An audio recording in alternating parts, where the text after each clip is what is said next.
Alors bonjour tout le monde et bienvenue à cette première table ronde où on va s'interroger sur les métamorphoses et les hybridations de l'art et de l'alimentation dans les territoires. Je m'appelle Clara Breteau, je suis maîtresse de conférence en art, écologie et esthétique environnementale dans le département d'art plastique de Paris 8. Et dans l'heure et demie, et donc je vais faire la modération de cette séance. Dans l'heure et demie qui va suivre, on va essayer de réfléchir ensemble à ce qui fait nourriture dans nos rapports à nos territoires et à nos lieux de vie. On va donc malaxer un peu cette idée de territoire nourricier, de territoire qui se mange, non pas seulement comme lié à des questions de nourriture au sens métabolique du terme, c'est-à-dire d'énergie, d'échange d'énergie et de matière, non pas seulement lié à la question de réseaux trophiques, donc les réseaux trophiques, ces structures de relations qui lient les organismes consommés à ceux qui les consomment, mais on va l'aborder aussi cette notion de territoire qui se mange comme liée un peu plus intérieurement et existentiellement à l'être humain et les lieux qui nous habitent. À ce qui nourrit un peu intérieurement et existentiellement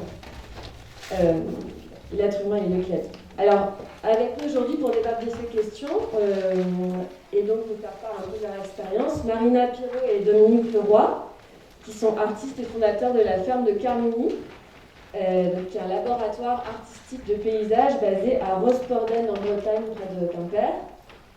Fernando Garciadori, qui est artiste et fondateur du projet Campo Adentro Inland, dont on a parlé brièvement tout à l'heure en introduction de cette journée, et qui explore les territoires ruraux, l'agroécologie, la relation nature-culture, en réinvestissant notamment les habitats et cultures vernaculaires pastorales dans le nord de l'Espagne. Jean-Philippe Lucas, qui est membre du collectif d'artistes Le Parti Poétique, qui est chargé de projet à la ferme urbaine de Zone Sensible, située dans le nord de Paris à Saint-Denis. Et puis enfin Ségolène Darly, qui est maîtresse de conférences en géographie à Paris 8, qui est spécialiste d'agriculture urbaine, ainsi que des paysages de représentation de l'agriculture, de la nature en ville, pardon.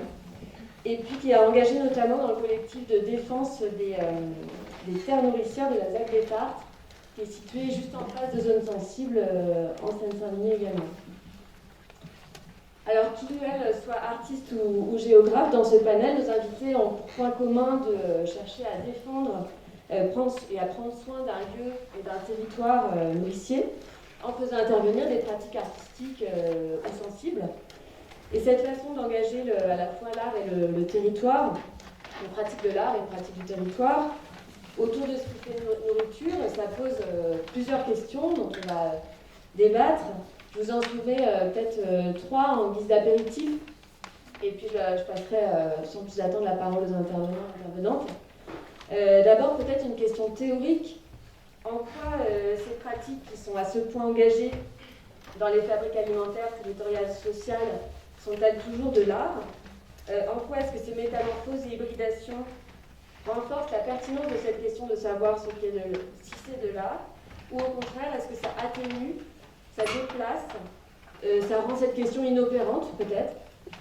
En quoi est-ce que ces pratiques qui sont les vôtres nous disent peut-être que l'essentiel est ailleurs, dans une profondeur anthropologique un peu où des nourritures que nous avions catégorisées séparément à un moment donné retrouveraient leur unité, reformeraient un espèce de gros nœud de racines inséparable et inextricable.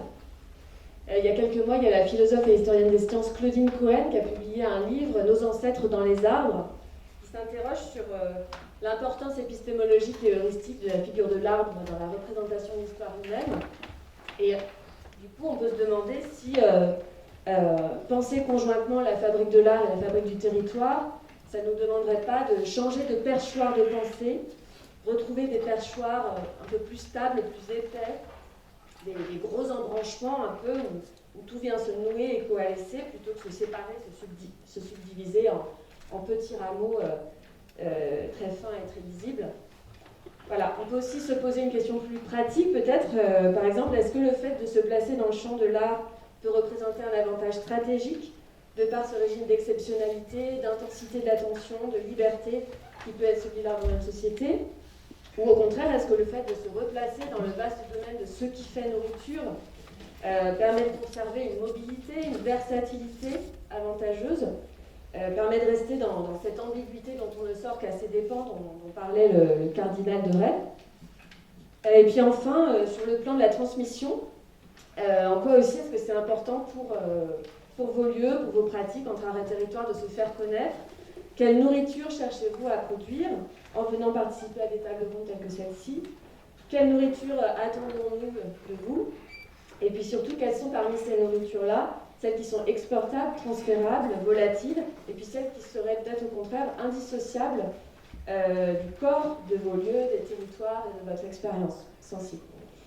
Voilà, donc on va écouter chaque intervenant et intervenante pendant une quinzaine de minutes, et puis on engagera le débat tout simplement, et on essaiera de voir si vous avez des remarques, des interrogations et des nourritures propres à apporter aux intervenants. Donc je passe tout de suite la parole à Marina Pirot et Dominique Leroy de la ferme de Carmigny. Oui, bonjour. Donc Marina et Dominique ont fait tous les deux un duo qui s'appelle M, un duo d'artistes. Et nous sommes les fondateurs de la ferme de Carmigny, donc en Finistère depuis à peu près 1 an et demi. Peut-être qu'on peut déjà commencer la première diapo. Je sais pas si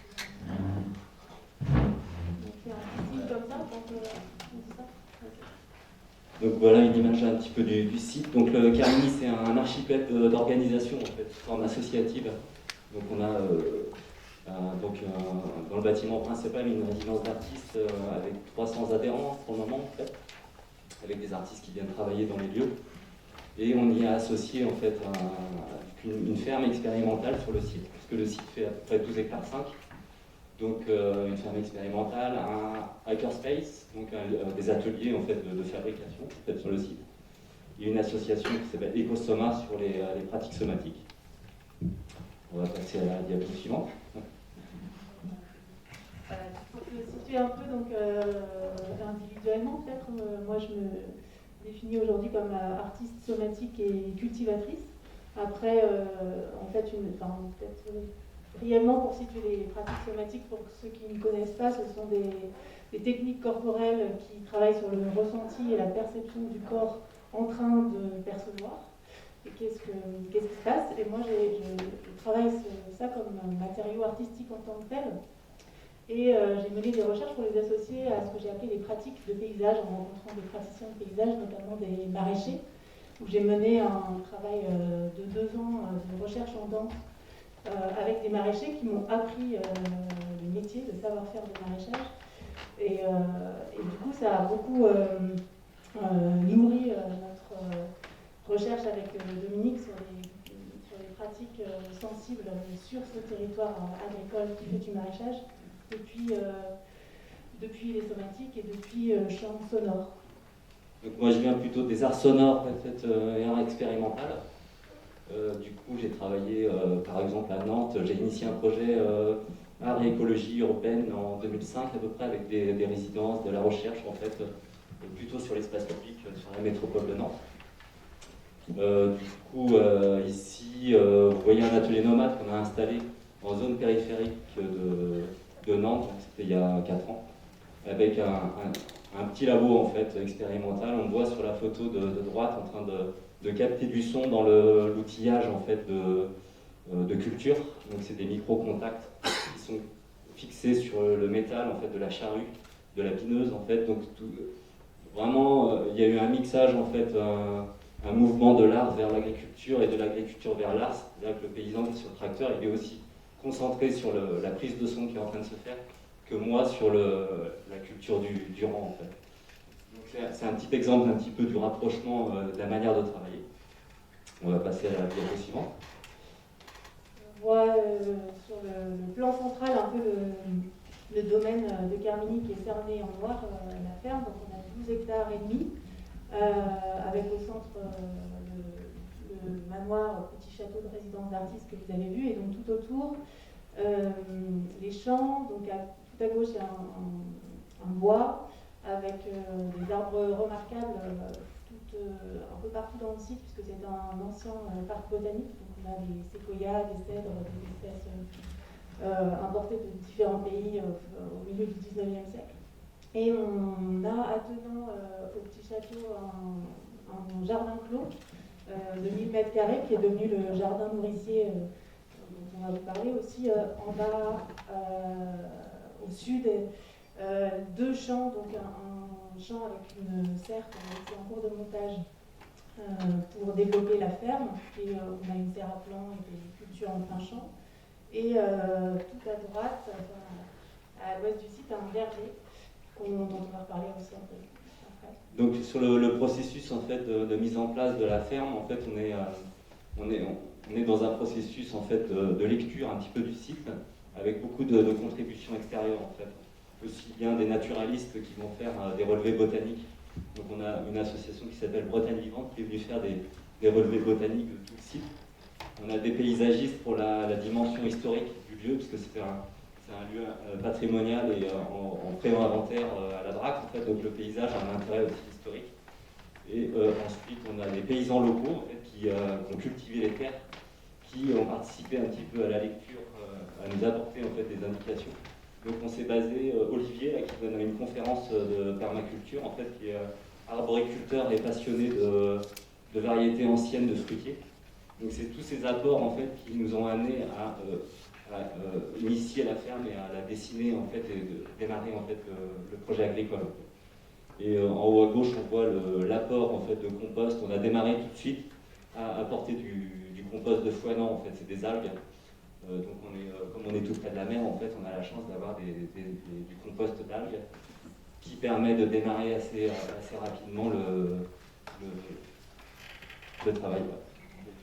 Quelques images un peu de la ferme en pleine action pour l'été, surtout. Donc on a très vite eu un jardin très prolifique. Je pense que même s'il était en friche depuis de très nombreuses années, le jardin clos a été à l'unitaire qu'on a enrichi, était déjà assez intéressant. Ça a été vite productif comme le champ du bas est en train de devenir. Et on a assez vite mis en place un processus social avec des artistes en résidence. Donc il y a une moyenne d'environ 30 artistes en période d'été qui viennent eux-mêmes cueillir dans le jardin. Donc on a mis en place des petites pancartes de cueillette, comme les bêtes sur 5 mètres, ou alors des petits panneaux aussi, comme en bas à droite, des tâches à faire, où les artistes peuvent aussi s'impliquer sur les travaux de la ferme, en plus d'être autonomes dans leur cueillette. On a mis aussi en place un petit shop en self-service où les gens, les artistes pèsent et payent à prix libre leurs légumes. Et c'est maintenant ouvert au voisinage depuis peu pour tout le surplus, tous les produits. Donc tout le processus créatif est basé un petit peu sur l'idée de chantier école. C'est-à-dire que les artistes, donc il y a beaucoup d'artistes qui viennent contribuer. Ils ont envie de contribuer puisqu'ils participent à l'élaboration d'un projet collectif et en même temps, ils apprennent des choses en faisant. En fait. Donc un exemple, les tables de culture que vous voyez en haut à gauche, c'était on a repris un peu le design des tables de Enzo Marie, en fait, un designer en fait, et du coup toutes les infrastructures de la ferme sont pensées en fait, un peu en modularité, un peu comme les outils artistiques, les logiciels qui fonctionnent beaucoup par modularité. Donc on a notre process artistique qui est utile pour définir, pour construire un petit peu cette ferme. Un petit mot sur le verger, donc on appelle le verger social club, pour cette dimension sociale déjà présente, parce que c'est un verger semi-productif, un peu plus d'une centaine d'arbres qui ont été plantés il y a maintenant un an. Et dès la plantation, on a invité des voisins, des locaux, des artistes présents, des bénévoles, contributeurs qui viennent régulièrement s'intéresser au lieu à planter. Et on continue un peu ce workshop de suivi avec du désherbage, une session de greffe qui est animée par un permaculteur qui gère ce champ expérimental-là, qu'on veut aussi continuer à ouvrir. Par exemple, au nord du verger, on voit sur le plan, il y a un grand tuyau doré, qui est un arbre remarquable, où déjà s'esquissent des projets d'écoute sonore, de poésie, ça devient un peu l'agora du Verger. On peut se retrouver pour les projets artistiques en même temps que dans le futur des cueillettes, les tâches de suivi pour l'instant. Donc le verger, il est pensé aussi en interaction avec le territoire, c'est-à-dire qu'on est en lien avec d'autres paysans locaux, justement qui ont des pressoirs, et qui sont dans une dynamique aussi expérimentale et d'autonomie, donc des jeunes paysans bio en fait, du secteur. Donc l'idée, c'est vraiment de penser ce verger et d'inventer ensemble sur un territoire une économie et une implication sociale sur une nouvelle manière de manger, en fait, et de profiter de fruits qui sont produits localement. Diapo suivante. Un petit mot sur dans ce contexte-là du cytophare. Moi, je propose donc une approche somatique de la forme agricole, de cette pratique agricole.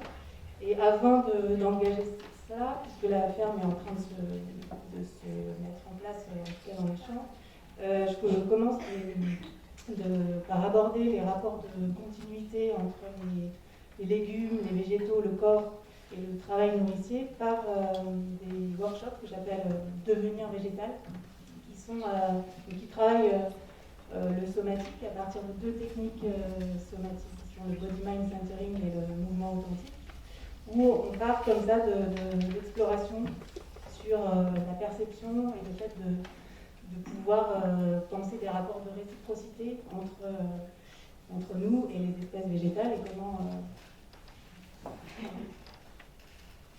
Ouais, ok, pardon. Donc voilà, j'allais assez vite. On peut travailler sur le rapport à la gravité, par rapport aux racines des végétaux, voilà, aux manières dont on respire en corrélation, évidemment, l'oxygène, le déchet des végétaux étant notre carburant premier. Voilà, on va accélérer. Donc ça mène à des pratiques, donc du maraîchage somatique, qui est une pratique expérimentale pour tenir les outils et travailler en rapport avec le champ et la terre, et les légumes et ce rapport de continuité. On a mené comme ça des ateliers où on se retrouve à 12 artistes avec un maraîcher à désherber un champ de courge pendant une demi-journée et dans un sentiment comme ça de chorégraphie collective. Et on commence aussi des ateliers avec Dominique, des workshops avec des étudiants sur ce qui devient des partitions de maraîchage somatique. Vous avez à droite en bas une partition de binage et grelinette, et puis tout un glossaire qui se met en place. Donc ça, c'est des workshops artistiques. Moi, je m'occupe un peu plus du volet technique, donc en complémentarité à tout un travail sur le geste que fait Marina, en fait. Moi, je m'intéresse beaucoup au maraîchage sol vivant, et donc à toutes les techniques qui découlent en fait du maraîchage sol vivant, qui sont très différentes du maraîchage mécanisé en fait qu'on connaît. En fait.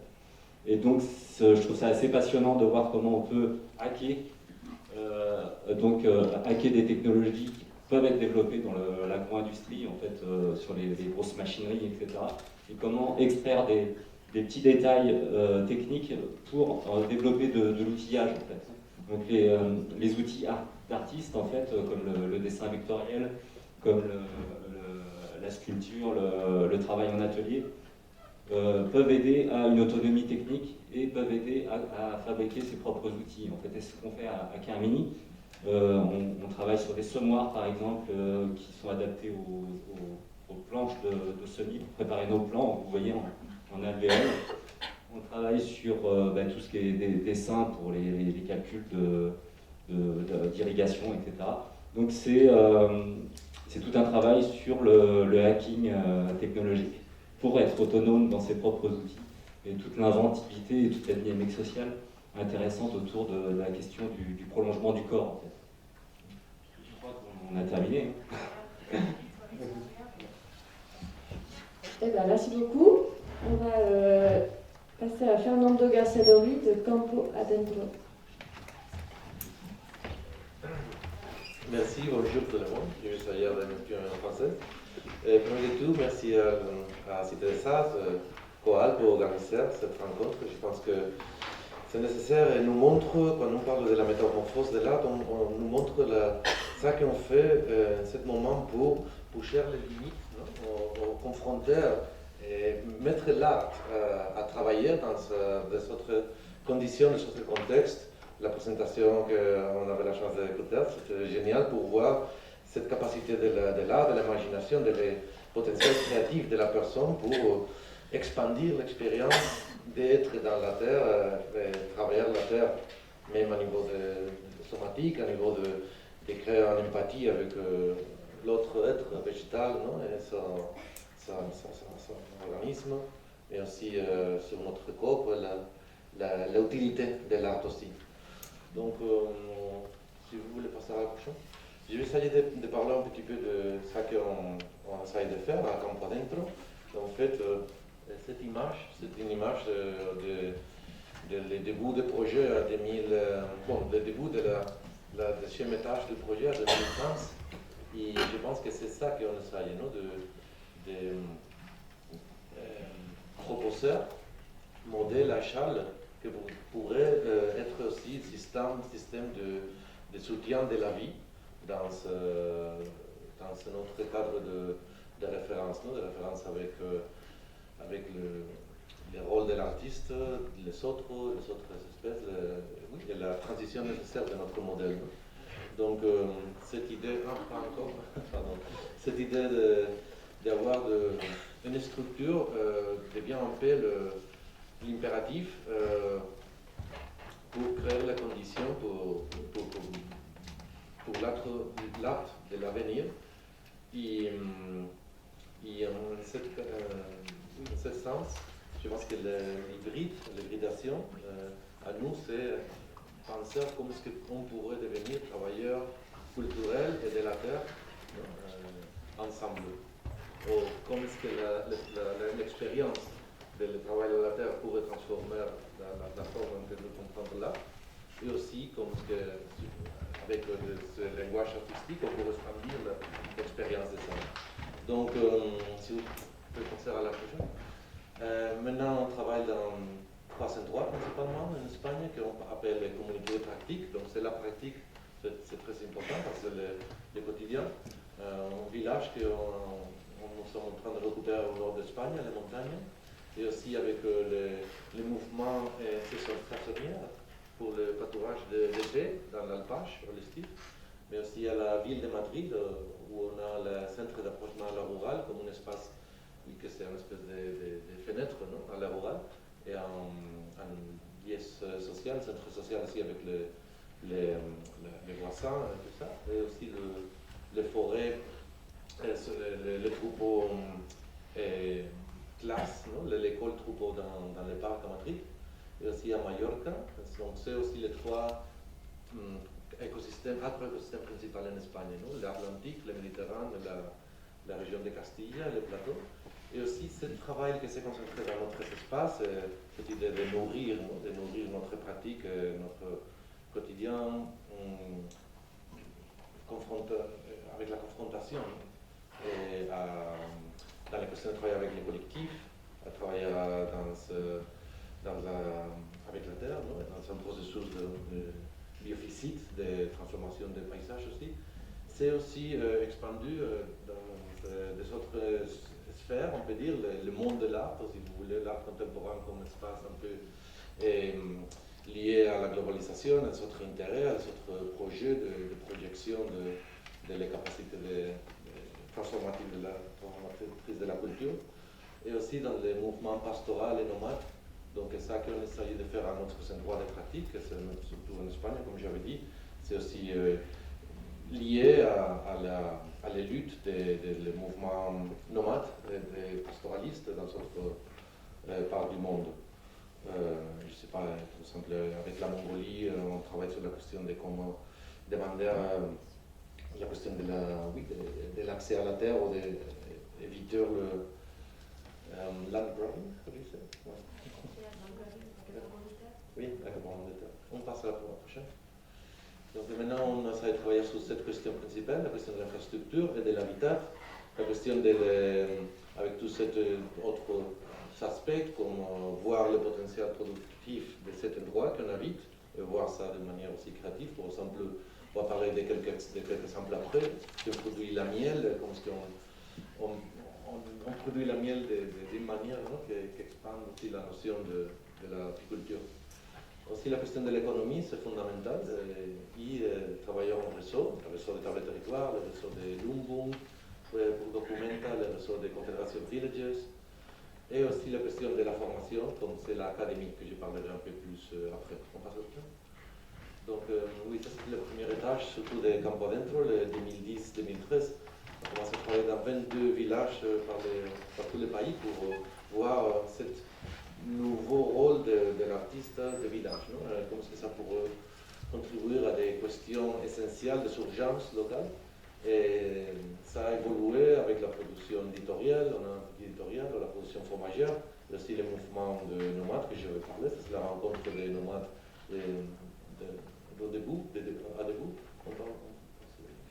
Ça c'est un exemple, par exemple, dans un petit village de Valencia, il avait le marché des légumes et on a travaillé avec Chanal Tai, un artiste tout, pour redessiner le poste de légumes comme une espèce d'installation. Ça fait théâtre, c'est aussi intéressant la question de la capitale culturelle, comment est-ce qu'on pourrait occuper la conversation culturelle avec des autres inputs qui viennent des autres artistes, déplacer un peu le pôle d'attention de la contemporain. Donc ça c'est l'école de Vergères, ça continue depuis le 2004, on passe à la prochaine.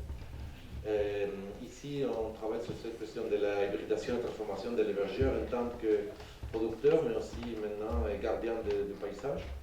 Et on essaye aussi de transformer la manière d'être hébergeur aujourd'hui. Par exemple, on avait une rencontre en septembre de jeunes hébergeurs qui étaient aussi d'autres origines, migrantes, d'autres identités de genre. Et on a commencé à travailler avec la question de la parole, des formes de spoken word, et comme manière de s'exprimer avec la musique et le spoken word, l'expérience de la montagne, de travailler à la montagne. Donc, c'est pour nous important parce que sinon la culture de la campagne pourrait être comme une espèce de photo-office, une espèce de carte postale, et aussi la frustration d'être un peu derrière de toute la dynamisation économique et culturelle à la société néolibérale, que c'est surtout dans la ville, pour être profité par des mouvements réactionnaires, populistes, autoritaires. Donc c'est très important pour nous aussi de ramener de cette manière d'être à la campagne. On passe à la prochaine. Nouveau curriculum, c'était aussi sur la hybridation de l'agent de dynamisation rurale. Donc on a travaillé avec plusieurs universités de toute l'Europe, on prend notre village comme centre de laboratoire de connaissances appliquées. Et ça, c'est des images de les rencontres des nouveaux curriculums avec des étudiants de l'université qui sont des architectures de paysage, économie, sociologie. On passe à la prochaine. Pour ça, chaque de ces étudiants forme des équipes, par exemple pour garder les montagnes, les stifs, les villages, et travailler à la forêt. Et il a des échanges très intéressants entre les différents langages, celui de l'ingénieur, celui de l'artiste.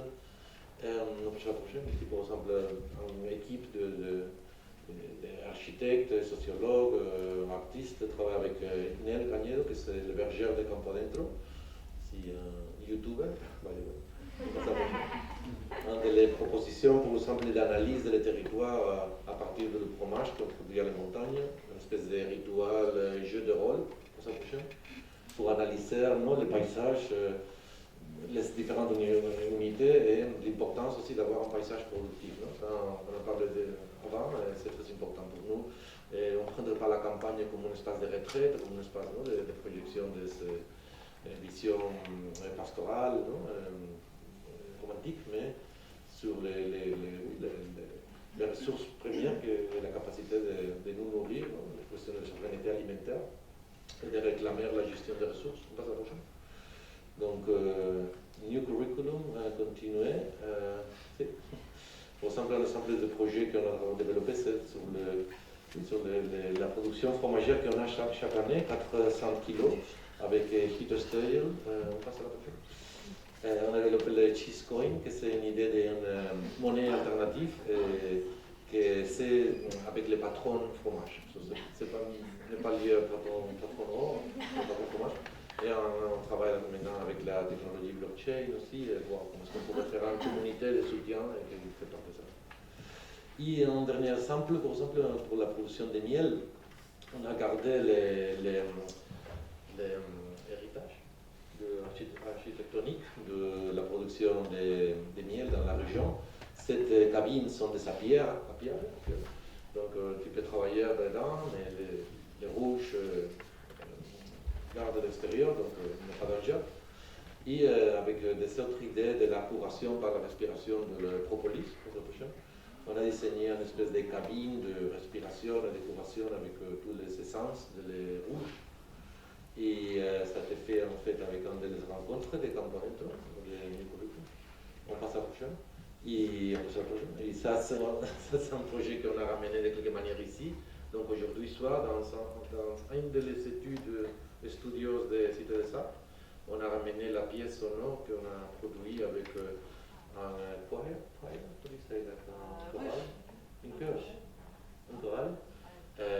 qui ressemble un peu à l'idée aussi de la bouche comme espace de cohabitation et de réflexion. Vous êtes expert de ça déjà. Et on passe à la prochaine. Et oui, pour finir aussi, l'idée de ramener le troupeau à la ville. Et maintenant, aujourd'hui, le troupeau arrive à la ville de Madrid, en fait, le mercredi. Et on passe à la prochaine. C'est un espace pour nous aussi d'interaction avec la ville et de commencer à hacker la ville aussi comme en tant qu'espace contraire à la potentiel nourrissant de la terre. Et cet espace qu'on a construit, c'est aussi une espèce de classe. We call it forest flock classroom. So it's not the idea of the forest classroom, pas seulement la classe forêt. C'est très scandinavien, c'est très, on peut dire, on voit la forêt, mais en ce cas, on l'habite et on la gère aussi pour produire de nourriture. Et il a pas seulement des activités pour des familles ou des personnes avec des besoins spéciaux, mais aussi l'école de bergère junior. Et ça, c'est le petit trailer qui transforme la lait et aussi devient studio de radio. Alors que pour nous aussi, le langage de la création sonore, c'est plus intéressant à explorer. Et on travaille avec ça. Aujourd'hui, on va présenter Imprimis, first time, cette création sonore qu'on a fait avec le rouge. Je pense que ça c'est tout. Pour finir, l'idée de hybrider l'artiste, c'est très lié à la besoin d'une autre formation. Donc après nos curriculum, on a développé l'idée de Inland Academy avec le soutien de Nature and Expanse et des autres entités ici.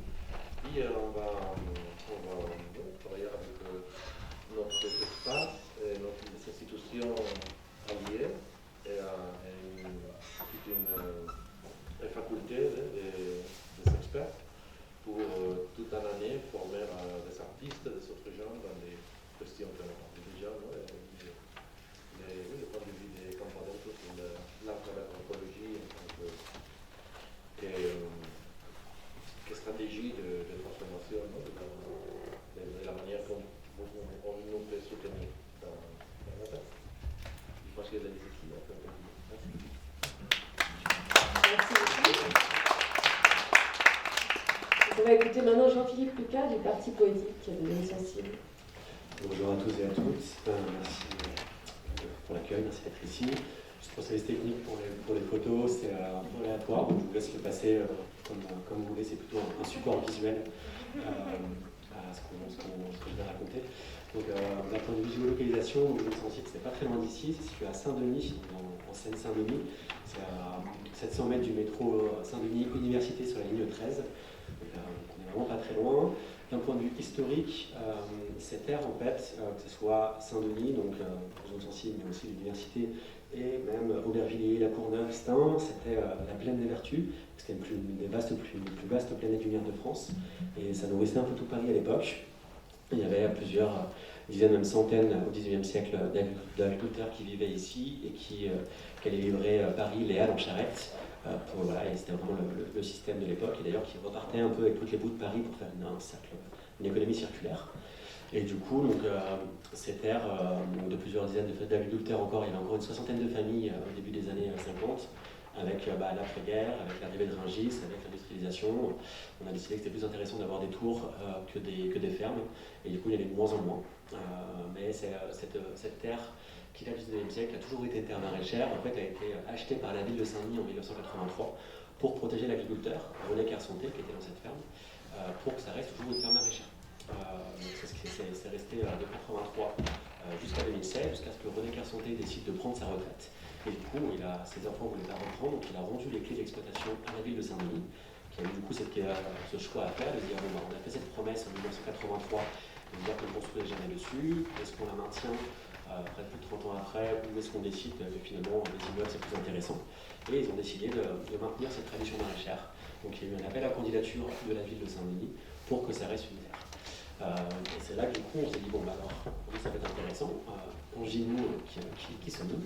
Nous sommes le parti politique, on n'est pas un collectif d'agriculteurs, on est plutôt un collectif artistique à la base, qui a été fondé en 2003 par Olivier Darnay, qui est artiste plasticien et éleveur d'abeilles. Et du coup, l'idée c'était vraiment de pouvoir de pouvoir se poser des questions, poser des questions artistiques dans la ville. Ça a commencé beaucoup donc, autour de l'art et l'environnement par le prisme de l'abeille.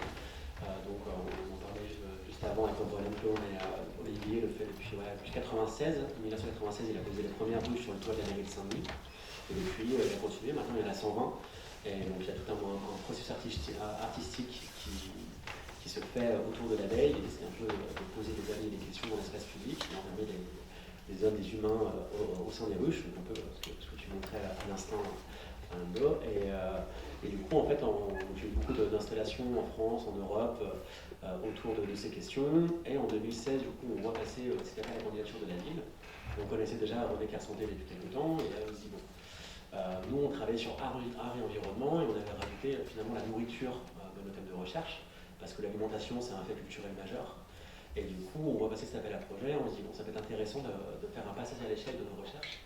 On avait déjà un lieu qui s'appelait Zone Sensible également, mais qui était une petite maison ouvrière dans le quartier du Bel-Air, où on pouvait accueillir 40-50 personnes et qui avait un minuscule jardin. Et du coup, on se dit, bon, ça va être intéressant d'aller un peu plus loin dans le thème de recherche. Et du coup, on décide de répondre à cette appel à la candidature de la ville. On répond avec le Ferme de Gailly, on est nommé lauréat fin 2016, et ensuite on se partage un petit peu le terrain avec les Fermes de Gailly. Nous, on récupère 1 hectare. Et l'idée, c'était pas d'être agriculteur. Nous, on est un collectif artistique à la base, mais il fallait aussi préserver cette dimension maraîchère. Donc, on avait toujours ce besoin de le faire. Du coup, on a recruté un chef maraîcher, Franck, pour le site. Et surtout, on a décidé de faire de ce site un centre de production d'art et de nourriture.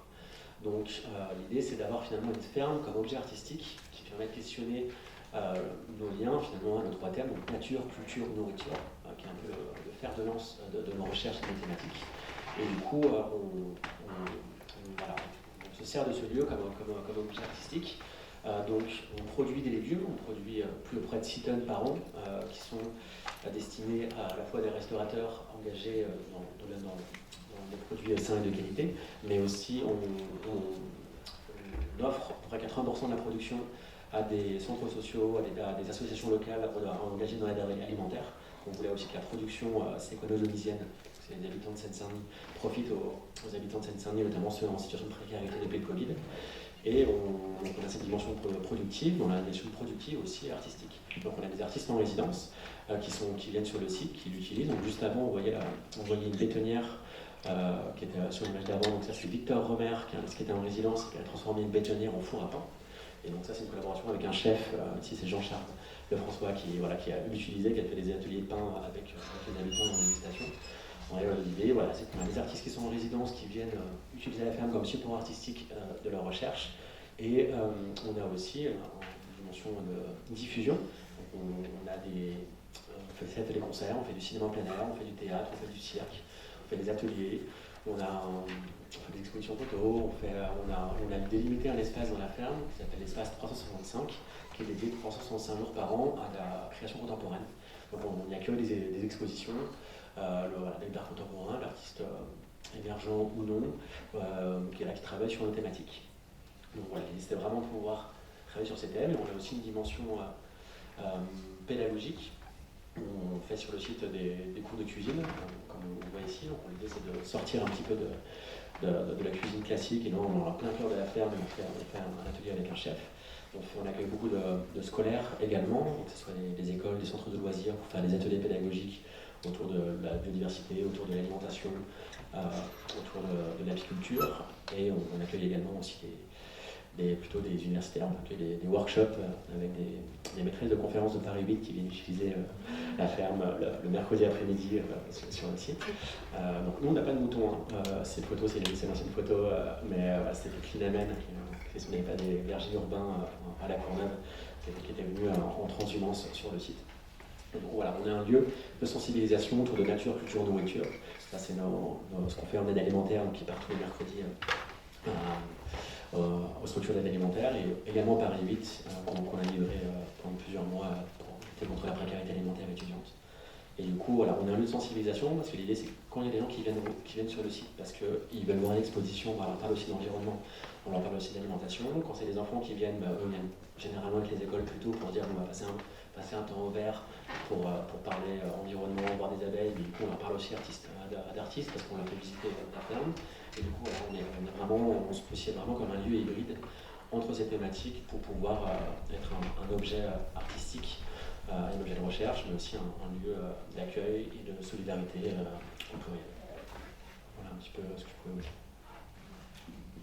Merci beaucoup. Et donc pour finir, Ségolène Darly de Paris. Oui, merci de m'avoir invitée. Alors, donc moi je suis maîtresse de conférence à l'université Paris 8 au département de géographie. À l'origine, je suis ingénieure agronome et puis en fait j'ai fait ma thèse sur les agricultures périurbaines et sur la tension entre la ville et l'agriculture, notamment autour des fonciers. Et puis quand je suis arrivée à Saint-Denis, donc en banlieue parisienne, très clairement, on m'a plutôt sollicité pour revenir travailler dans la ville, pour rentrer vraiment sur les liens agriculture-territoire à l'intérieur du tissu urbain. Du coup, je fais un peu un pas de côté par rapport aux trois intervenants précédents parce que je n'anime pas de lieu artistique autour du lien alimentation, agriculture. Mais il y a quand même un petit lien que j'ai réussi à trouver en préparant cette préparation, donc je vais y venir. Alors, en fait, le point de départ de mon travail sur les liens entre ville et agriculture, puisqu'on parle aujourd'hui de liens table-territoire en étant au cœur de Paris, donc en fait ça nous amène à parler de l'agriculture urbaine et des liens ville-agriculture. Donc mon questionnement au départ, et que je partage avec d'autres géographes, c'est un étonnement sur le fait qu'il y a toujours de l'agriculture en ville et au bord des villes. Puisqu'en fait, quand on regarde comment fonctionne une ville, comment fonctionne l'agriculture, les témoignages des agriculteurs, des cultivateurs, c'est il y a énormément de contraintes, c'est très difficile, ce ne sera pas possible de poursuivre. Et en fait, depuis les années 60, en fait, il y a toujours de l'agriculture dans les interstices périurbains et dans les interstices urbains. Alors, j'avais une illustration d'un espace d'une plaine agricole, d'un espace fonctionnel agricole dans l'Essonne, qui est un des départements les plus limités par la périurbanisation en Île-de-France. Et en fait, ces terrains agricoles sont toujours cultivés, donc on a pas mal à sortir au relais sur cette subsistance de l'agriculture. Alors on arrive à l'expliquer par tout un tas de théories, que je ne vais pas aborder ici bien sûr. Et parmi celles-ci, il y a le constat qu'il y a une diversification des activités sur ces fermes, en lien avec la demande urbaine, et notamment la demande de proximité, mais plutôt dans une logique de l'offre et de la demande, c'est-à-dire qu'on a une table métropolitaine immense, notamment en Île-de-France, et du coup ça permet ça joue sur... ça fait du lien avec la production locale, et donc il y a une production locale qui va y répondre. D'ailleurs, ça a donné l'idée, à partir du milieu des années 2000, de se dire on va utiliser cette table métropolitaine, cette demande métropolitaine pour justement essayer de réorienter cette agriculture pour développer des systèmes plus alternatifs, notamment à travers des grandes politiques d'alimentation de la restauration scolaire, puisqu'on a énormément de convives dans les grandes agglomérations, et donc ça permet d'avoir des leviers financiers qui peuvent rivaliser avec les politiques agricoles, notamment la politique agricole commune qui ne va pas du tout soutenir l'alternative agricole. Donc on s'est dit finalement le budget de la restauration, peut-être ça peut nous permettre de faire levier. Donc on reste toujours finalement dans ce lien de l'offre et de la demande. On a une demande alimentaire et puis en face on essaye d'orienter l'offre agricole. Donc ça permet d'expliquer une partie de ce qui se passe dans le périurbain. Dans l'urbain, par contre, c'est plus compliqué d'utiliser ces arguments pour expliquer pourquoi l'agriculture reste dans le tissu urbain. On est dans des milieux encore plus contraints. Les coûts de production en fait explosent quand on regarde vraiment des fermes urbaines qui s'installent aujourd'hui, qui essayent de produire pour fournir une demande de consommation alimentaire. Donc c'est un modèle économique en fait qui fonctionne pas très très bien. Et donc ce levier de l'offre et de la demande, finalement il ne permet pas d'expliquer la présence de l'agriculture urbaine. Donc dans les tissus urbanisés, la production locale va aussi se maintenir. Alors c'est vrai qu'aujourd'hui on s'y intéresse depuis le milieu des années 2000, depuis en fait l'adoption du paradigme de la vie durable et puis la reconnaissance de la valeur écologique des natures urbaines, des natures plutôt ordinaires. Mais en fait, alors on s'y intéresse et du coup on s'intéresse plutôt aux dernières formes de ces agricultures, à la fois les jardins partagés et puis les fermes urbaines, donc ces fameuses fermes plutôt professionnelles qui se créent de plus en plus. En fait, ce qu'il faut savoir, c'est qu'elle s'y est maintenue depuis bien avant, depuis le 19e siècle, en fait, sous différentes formes, plutôt de façon très informelle, de façon très discrète, parfois même de façon pirate dans la ville. Et donc c'est plutôt ces formes-là, moi, qui m'intéressent. Alors, comment est-ce qu'on peut expliquer la persistance de ces formes-là d'agriculture, plutôt jardinée, dans la ville? Alors, au début, dans la littérature scientifique, on va beaucoup souligner la fonction alimentaire, c'est-à-dire de dire dans la ville moderne, la ville industrielle crée énormément d'inégalités sociales, donc on a des classes ouvrières avec des revenus très très faibles, et pour compenser ce handicap, on leur propose, on leur donne des terres, et ils vont pouvoir produire et compléter leur assiette grâce à l'autoproduction.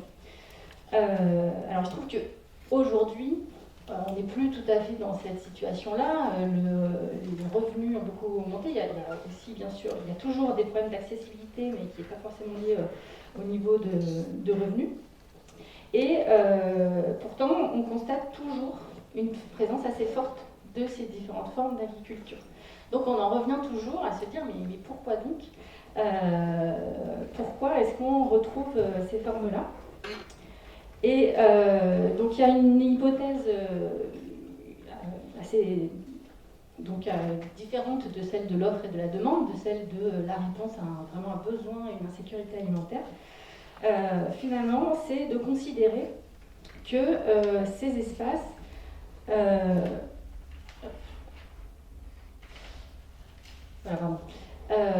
que ces espaces jardinés, ce sont des pratiques certes ordinaires, mais qui sont en fait l'expression de la vitalité des arts de faire. Alors là, on arrive de Certeau, qui a déjà cité Nathalie ce matin, donc voilà, c'était ma diapo précédente.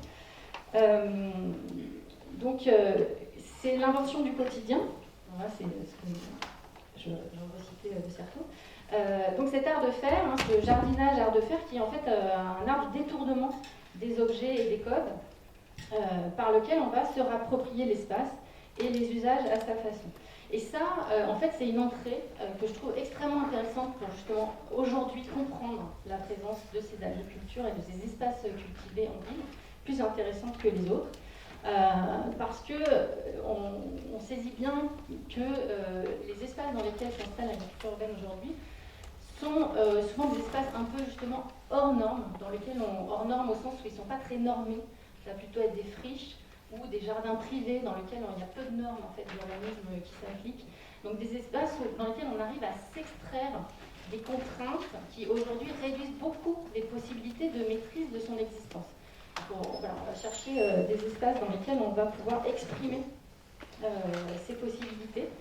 Et alors bien sûr pour le géographe, ça change complètement la façon de travailler. Hein. L'objet d'analyse, c'est plus l'espace de l'autoproduction, l'espace des pratiques, mais ça devient le micro-territoire du jardinier. Et dans ces micro-territoires, ça va être l'observation des pratiques de l'écart dans l'usage des produits imposés. Donc on va s'intéresser aux pratiques spatiales, c'est un peu ce que je mettais sur la diapo, et aux petites négociations qui permettent de composer aujourd'hui avec l'ordre social, et plus globalement les différentes contraintes. Alors quelques exemples. Du coup on va passer directement à la dernière. Alors je vous présente juste quand même des travail qu'on fait au sein du LADIS avec ma collègue Kaduna Domani sur un peu le recensement de ces formes d'agriculture urbaine. À la fois, alors c'est Clara, je pense que tu veux toujours la légende. Les cercles verts, ce sont les jardins familiaux aujourd'hui, qui sont issus du recensement de l'Institut Paris Région, que Kaduna avait utilisé pour une publication très récemment que j'ai repris juste pour illustrer le propos. Les cercles orange sont des jardins partagés et les cercles violets sont les sites d'agriculture pro, alors c'est d'agriculture professionnelle, qui sont très souvent des sites d'agriculture marchande. Et alors, est-ce qu'on peut passer à la... Oui, et donc le dernier, on a complété aussi ce recensement par un autre recensement, là pas des jardins collectifs, mais du jardinage individuel. Parce que je ne sais pas si vous avez vu sur la cartographie précédente, on a l'impression qu'il y a vraiment une concentration au centre, un petit peu dans les extensions urbaines, et puis rien du tout. Ce qui nous a beaucoup interpellés, parce qu'on s'est dit, mais justement, dans les quartiers d'habitat, de logement, notamment les quartiers populaires, pourquoi il n'y a pas du tout d'agriculture urbaine, alors que justement, on fait l'hypothèse que c'est une façon de réinvestir et de reprendre possession de son existence. Et en fait, on a changé d'échelle et de façon très empirique, on est allé rechercher des espaces cultivés dans ces endroits qui ne sont pas des jardins collectifs, mais qui sont les jardins privés, les jardins de maison. Et dans ces jardins-là, on retrouve énormément de potagers. Donc là, je vous ai mis une petite carte pour que vous voyez la localisation. Donc, voilà, c'est un peu ces cartes-là, ce cheminement par la carte et l'observation empirique qui nous amène à émettre cette hypothèse finalement du jardinage urbain comme une pratique de l'écart, hein, et à analyser comme ça. Et donc ça nous invite à chercher ces figures de l'écart dans les jardins partagés. Alors je lis quelques exemples. Il y a l'exemple du jardin partagé à Liette à Saint-Denis, mais qui en fait globalement c'est l'exemple de la friche urbaine qui va être considéré comme un espace de non-usage dans l'économie urbaine classique et qui est détourné de façon soit très pirate, c'est-à-dire qu'on ne voit pas que c'est utilisé, soit de façon plus ouverte là dans ce jardin-là. Il y a un exemple très connu aussi de figure de l'écart dans ces jardins, c'est celui de l'utilisation des tonnelles. Vous savez, c'est les petits cabanons en fait de jardiniers. Alors, Weber, dans son analyse un peu de la création des jardins familiaux, elle nous expliquait que la tonnelle a été introduite par la Ligue, par les associations de jardiniers, en fait pour urbaniser le paysan jardinier, le civiliser entre guillemets, donner des aires de petites maisonnettes à son jardin, pour que ça ne reste pas juste une parcelle cultivée paysanne. Donc il y avait quand même une idée d'un objet très normalisateur en fait, dans le jardin. Et en fait, très très vite, ces tonnelles sont complètement réappropriées, détournées, utilisées pour complètement autre chose. D'ailleurs, aujourd'hui, on les critique beaucoup pour ça, parce que justement, elles ne sont pas normalisées, elles ne ressemblent pas à ce qu'elles devraient être.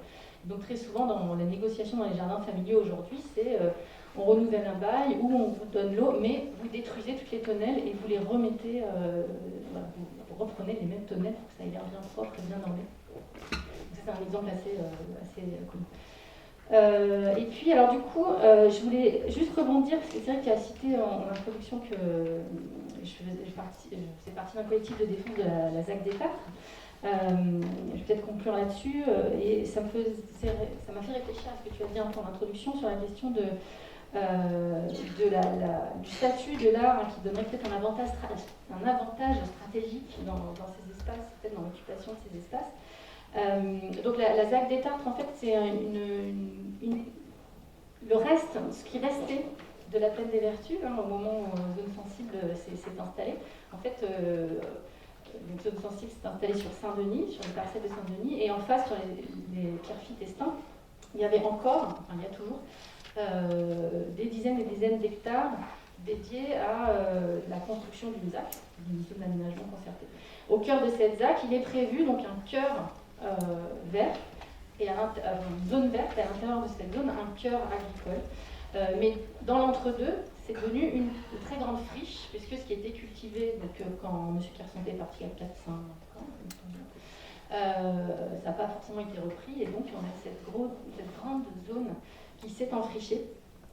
Et alors bien sûr, pour tous les collectifs d'habitants du quartier, pas tous mais certains justement, s'est posé la question peut-être d'investir cette friche. Est-ce qu'il était possible d'aller sur ces terrains, notamment, et là ça a été beaucoup porté par des collectifs qui veulent vraiment pratiquer la figure de l'écart. C'est un collectif qui s'agrège autour de Gilets jaunes de Pierrefitte, d'une université populaire de Saint-Denis, d'un groupe anarchiste local, etc. Donc qui veulent investir la friche comme un espace de pratique de l'écart. Et là, voilà, on se demande, c'est bien entendu très compliqué, notamment parce que pour avoir accès à ces espaces, il faut au minimum être structuré en association, au minimum savoir répondre à des appels à projets. On est d'accord. Et donc, il y a cette question de jusqu'où on peut être à l'écart, en fait, et à quel moment être trop à l'écart nous écarte complètement de l'espace. Comment on essaie d'y entrer, et est-ce que, là du coup je rebondis sur ce que tu disais, est-ce que les associations avec des pratiques artistiques qui sont peut-être vues comme plus légitimes ou qui auraient plus de latitude dans l'accès à ces espaces-là se posent. Voilà. Je suis très contente d'être invitée aujourd'hui à cette table, parce que ça permettra éventuellement aussi d'établir le dialogue à ce sujet. Merci.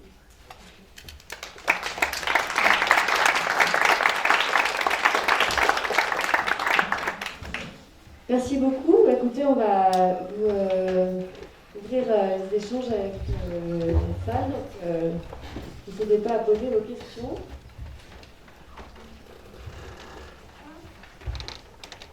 Oui. Bonjour, merci déjà. Bonjour. Merci beaucoup pour vos présentations des différents projets. C'était très très intéressant. C'est juste une question pour vous mener les activités et simplement pour avoir une précision sur la dernière présentation. La notion de figure de l'écart, figure à l'écart, figure de l'écart, c'est une notion de Michel de Certeau, c'est quelque chose, c'est un concept qui vient de vous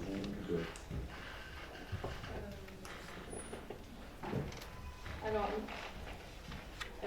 non, oui, il me semble qu'on le retrouve dans son ouvrage. Moi, on l'a utilisé avec d'autres collègues sur d'autres terrains, mais on l'emprunte à de Certeau. Ok, merci beaucoup. Et à Gérard. Et à Gérard. Et à Gérard. Pardon.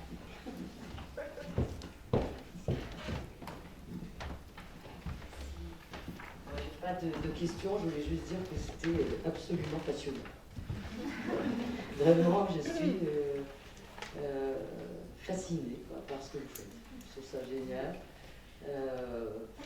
Voilà, je suis parisienne et à la campagne depuis un petit moment, donc je découvre la nourriture, le travail de la terre, etc. Et j'ai travaillé pendant 20 ans dans l'art et je suis surprise et vraiment, je trouve ça génial d'avoir hybridé à ce point la recherche. Je trouve tout génial, vraiment. Je suis fanatique. Merci beaucoup pour toute cette. Je joins le commentaire précédent à toutes ces initiatives. Comme on s'est dit avec Laurent tout à l'heure, c'est vraiment. Ça chauffe le cœur de voir qu'il y a autant d'initiatives de long terme surtout. Et je voulais justement poser la question sur le long terme, puisque c'est quelque chose qui, dans l'art, dans les pratiques d'art contemporain, n'est pas.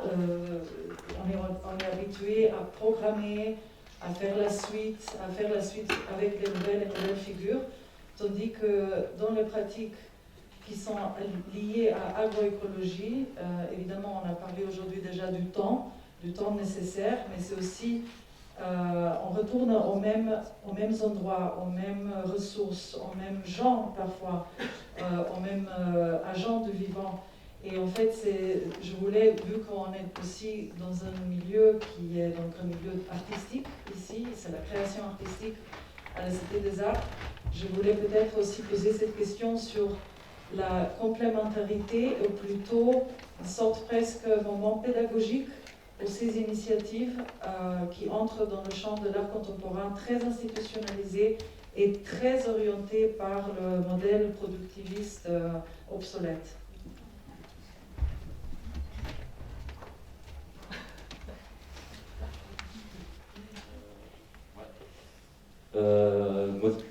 Ma réponse c'est en fait nous on a l'impression d'ouvrir l'espace en fait et donc d'aller sur ces histoires d'écart en fait on va plutôt aller vers par exemple sur le Finistère là on s'implique sur le champ de l'économie sociale et solidaire, on s'implique donc il y a un festival de danse qui va se lancer sur Concarneau, on s'implique et on apporte en fait notre expérience, nos réseaux, et du coup, c'est des techniques d'ouverture qui petit à petit incluent en fait, et changent le regard qu'on peut porter sur ces formes plus expérimentales. Et un exemple, en fait, le fait qu'on était invité ici à cette table ronde a déclenché tout un tas de rendez-vous auprès des institutions. Parce que du coup, le LADI, c'est un logo CNRS, donc il y a une reconnaissance qui fait que ça a déclenché des rendez-vous auprès des institutions qui ont du mal à localiser où on se trouve en fait. Ça correspond à rien dans leur repère en fait. Et du coup le fait d'ouvrir et de créer du lien en fait permet d'ouvrir des espaces. Je voulais juste répondre sur la question du temps long, qui est très importante à la fois dans le champ artistique mais surtout sur le champ agricole, parce qu'on ne peut pas penser un projet agricole comme on pense un projet artistique très limité dans le temps. Nous, à Zone Sensible, on a la chance d'avoir un bail sur 25 ans, ce qui permet vraiment d'envisager les choses sur ce temps long, là où il y a énormément de projets actuels qui sont très bien par ailleurs, mais qui sont sur le champ de l'urbanisme transitoire, sur des friches, sur du 1, 2, 3, 4 ans, et qui permettent pas forcément de faire les mêmes choses, en tout cas de penser le projet de la même façon, à la fois sur ce qu'on va planter, sur ce qu'on va faire pousser, sur des arbres, sur plein de choses, mais aussi sur ce qu'on fait au niveau de la sensibilisation. Nous, on travaille auprès des plus jeunes sur le champ artistique, sur l'alimentation, pour sensibiliser les développements sociaux et durables. Et en fait, cette sensibilisation, elle se fait sur un temps long, parce que s'il y a des structures qui viennent, qui le font sur un an, et après il ne se passe plus rien, il n'y a plus d'autres projets, en fait, ça n'a pas du tout le même impact. Donc je ne dis pas qu'on aura un impact majeur sur Seine-Saint-Denis sur ces 25 ans, mais en tout cas, ça permet vraiment de pouvoir penser les choses de façon un peu différente, et de pouvoir habituer aussi les habitants, les riverains à ce type de projet. Et pas que ce soit des parenthèses aussi enchantées puissent-elles être, mais sur ce temps. Donc nous on a de la chance que la ville de Saint-Denis signe ce bail sur son temps long. Ça veut dire qu'on s'engage que sur 25 ans on ne construira pas dessus, et c'est un acte fort qu'elle a fait, et qu'il n'y a pas beaucoup de collectivités qui s'engagent là-dessus. Ils préfèrent signer sur un bail court le temps qu'il y a un projet derrière, comme un projet de ZAC, un projet de construction ou d'autres. Donc c'est à encourager en tout cas au niveau des collectivités. Si je peux ajouter aussi. Bon, la question de la durabilité, oui, c'est vrai que ce projet commence à prendre la forme d'un projet de vie, mais même intergénérationnel. C'est comme faire de l'infrastructure pour des relations et des formes de création qui pourraient venir après. Et quand nous arrivons dans ce terme, en général, ça qu'on voit, c'est le travail de plusieurs générations de cultivation dans l'endroit. Et la cultivation, c'est le contraire de la logique de spectacle éphémère. bien sûr que c'est un défi pour l'institution de l'art d'outre mettre ça en question. Moi, je pense, par exemple, des exemples pour la prochaine documenta, c'est le réseau de Lumbung essayer de rester après, comme espace d'échange entre les agents, après l'événement même, et aussi de promouvoir des économies ou de travail des projets liés à la terre, qui bien sûr sera pour plusieurs personnes. Mais il faut voir qu'on fait.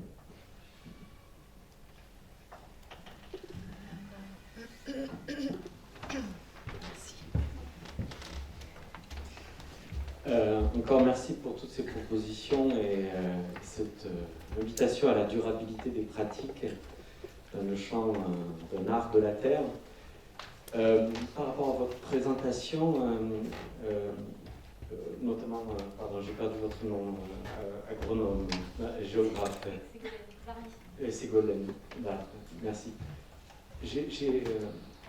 J'ai une question sur la manière dont vous avez catégorisé, entre guillemets, une agriculture professionnelle par rapport à l'écart, qui semble être aussi une lame de fond qui transforme peut-être les autres pratiques. On voit comment des pratiques comme l'agroécologie contaminent, entre guillemets, une agriculture professionnelle. Donc ce type de catégorie repose sur des questions économiques. Et du coup, je m'interroge auprès de tous ces artistes de l'Artère que vous représentez.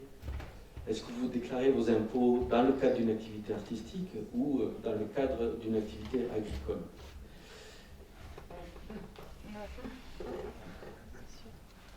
Pour nous, en fait, on réfléchit toujours en fait, au statut, à notre place, etc., dans le projet agricole. On est sous format associatif et donc on respecte en fait la législation.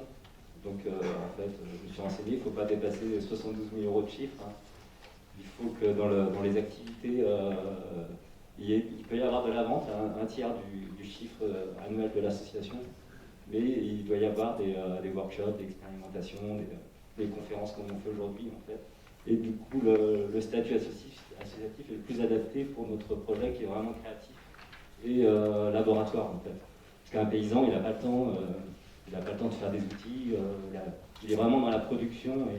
Et donc, du coup, ce qui est encouragé par la Chambre d'agriculture, hein, c'est de répondre à des exigences de production, point barre, en fait, et de rembourser ses prêts. En fait, hein. Et du coup, ces nouvelles formes sont intéressantes parce que du coup, on va repenser complètement la chaîne d'installation, c'est-à-dire qu'on ne va pas se lancer dans l'achat de serres à 50 000 € en fait, sur Carmini. On va chercher des serres d'occasion, on va sympathiser avec le voisinage, on va être que dans du bricolage justement, on se rapproche ici de la bricologie en fait, dans les modes de faire. Voilà. Ouais, je vais juste prolonger en disant que c'est un vrai choix. On s'est posé beaucoup de questions, par exemple, de ne pas passer notre BPREA pour être agriculteur, mais de chercher des terres cultivables en tant qu'artiste. Et du coup, on s'est confronté à toute cette question de la confiscation des terres, que vous avez évoqué aussi.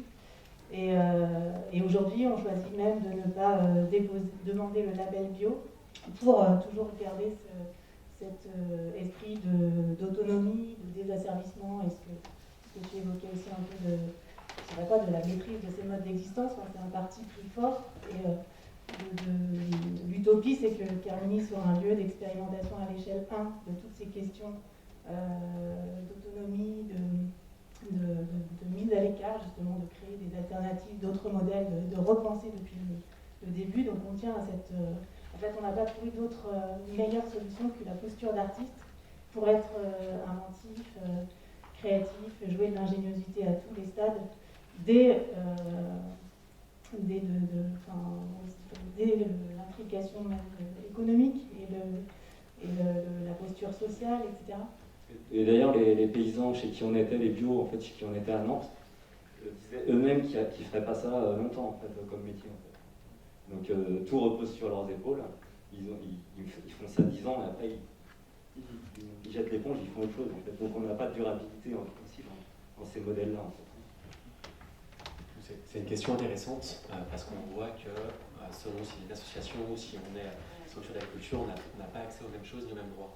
Et alors, un exemple très parlant par rapport à nous, donc nous on est une association de 1901 également qui existe depuis 2004, et du coup on n'est pas une structure d'agriculture. Et du coup quand on a été nommé lauréat, la ville n'a pas pu nous signer de bail agricole. Donc elle a signé un bail agricole avec les fermes de Galie, avec qui on a été co-repreneurs. Nous c'était pas possible. Donc elle nous a proposé un bail de 3 ans, renouvelable pendant 1 an chaque année.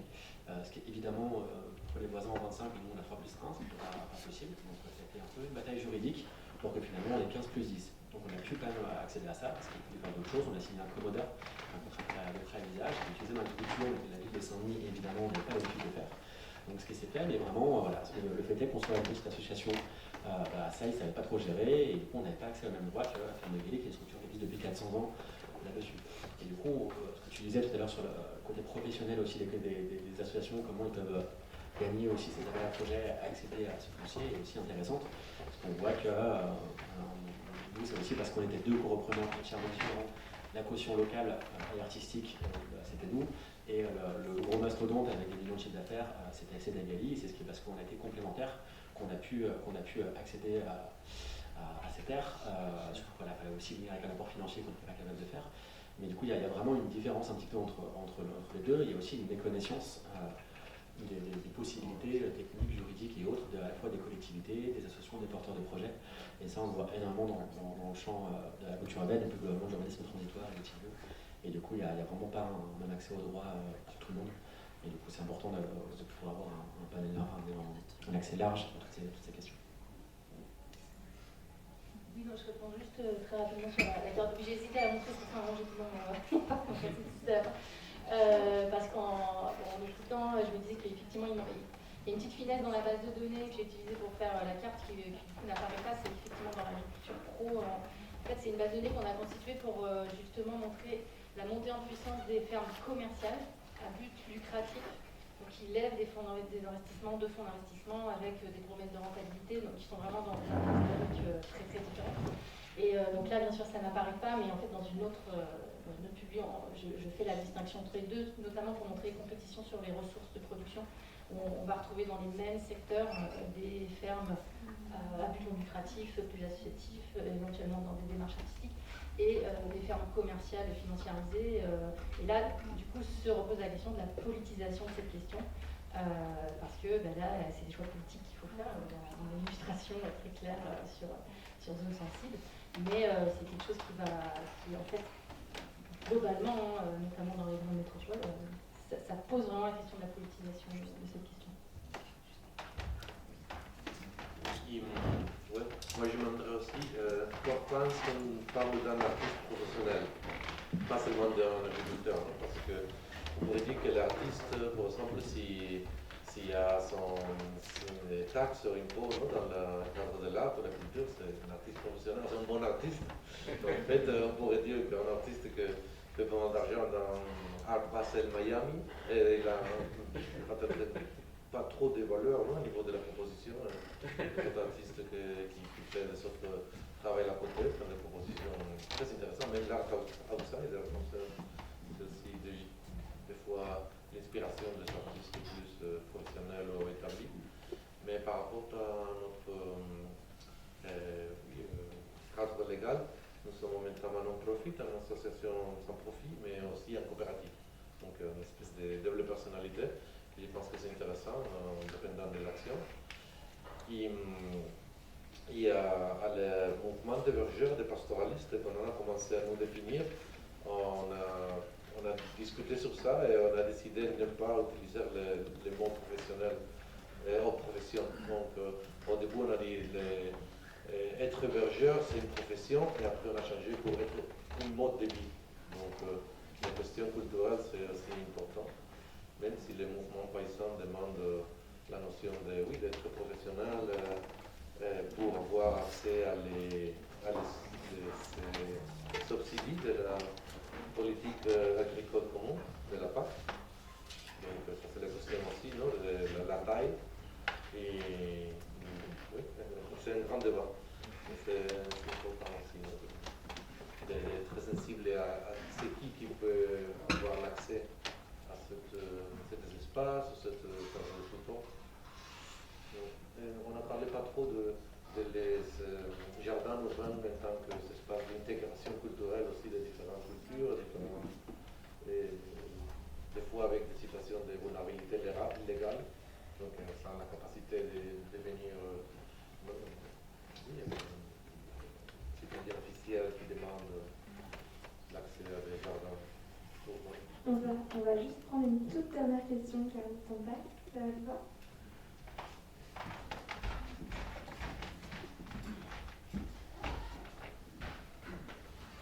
C'est une question pour le projet de Saint-Denis. C'est pour savoir si vous connaissez, si vous travaillez en fait avec un projet qui est en train de se monter de lycée agricole à Sevran, qui est une équipe plutôt intéressante avec notamment un architecte qui est dans l'équipe, et je pense que c'est assez avancé d'une part. Et d'autre part, il y a une sorte de coalition notamment de maires et d'associations suite à la suspension du terminal 4 de Roissy, donc qui touche potentiellement aussi des questions agricoles.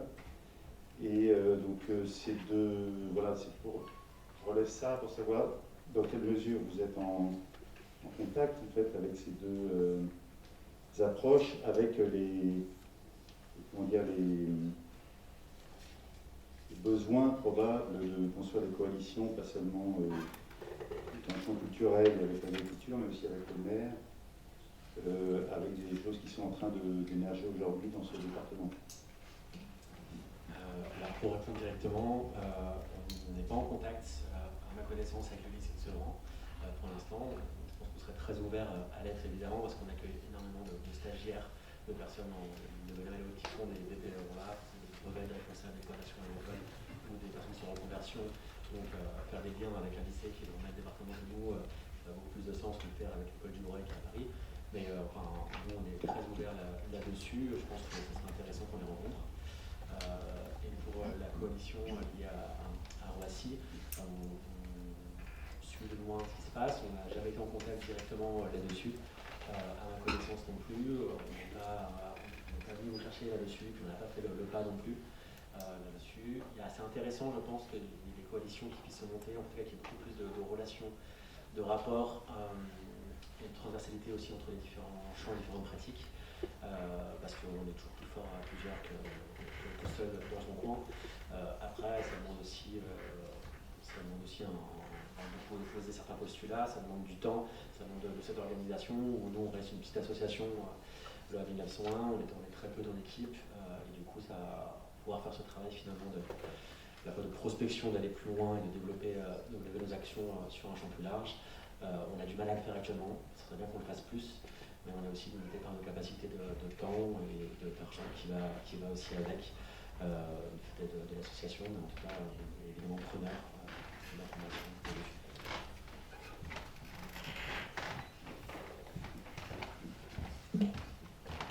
Eh bien, merci beaucoup donc, à nos invités. Je pense qu'on peut les applaudir encore.